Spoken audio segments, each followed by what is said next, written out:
I've heard the word increase, and a lot of people just think that's money. Actually, when you run the word increase right through the scriptures, you find that there are two warnings. And the one warning is, don't let your heart be set on an increase in wealth if that increase in wealth happens. And the second that follows after it is, don't let your eyes be set on the things that have increased. It is not to your advantage. So the focus is not money. In fact, you make a choice, money or God, which doesn't mean that he is not a God of prosperity and prosperousness, and he will prosper us greatly in every way that it is his good nature to do, and every way that is good for us as a gift, every way that we can be trusted by him in. So yes, he will give us so much, but there's an increase that is something that he gives out of love, out of blessing, out of a desire to multiply his children across the earth, his own children and their children's children. And embedded within that, written by Moses, is a mystery that it's centered around the Christ. And he gives that as a picture of what's happening at the cross, and Moses writes it down. It's the grain and the wine and the oil increase. And from that flows flocks, a massive, massive flock of God. He's a shepherd who goes to a cross. He's a shepherd where his own grain body, bread of life down from heaven, and his own blood, wine, outpours at the cross, and his own anointing is there pouring out before, during, and after, and is found to flow out. And there's an anointing that pours out on us. So all of this is part of God's increase. He has a desire to increase his children in goodness, in good things, and they are all good outflows from God.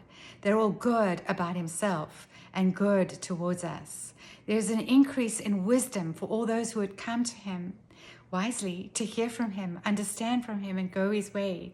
There's a great increase in wisdom that's outpouring from God for us. It's for us.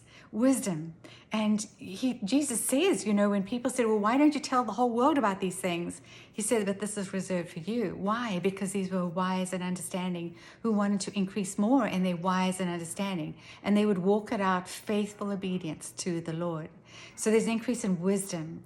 There's an increase in grace when everything that is foul and sinful and over-focused on the law that just shows trespass happens. God's grace increases.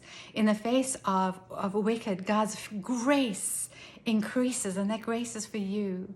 And the grace brings an inpouring of people who would receive that grace, the grace of Jesus taken in. And there's a massive increase in thanks, in praise, in worship of him, and in glorifying the Father, glorifying the Son, glorifying God who saves. There's an increase there. So there's an increase across the scriptures of the good things of God. And the final increase that Paul records in Thessalonians is an increase in love. That there's an increase in abounding love. While there's a growing cold of love across the earth, there's an increase in love in the children of God. It's a love among each other. It's a love for each other. And it's a love for all. It's the love of God. And it circles back to the Father, who always wanted a family, and he's gotten such a big increase. He's gotten you and everybody else across all of earth and across all of heaven. Not just one or two of Adam and Eve, but now he has a massive family. And in that family, he includes you. Come into his increase. His greatness increases forevermore. And his peace increases forevermore.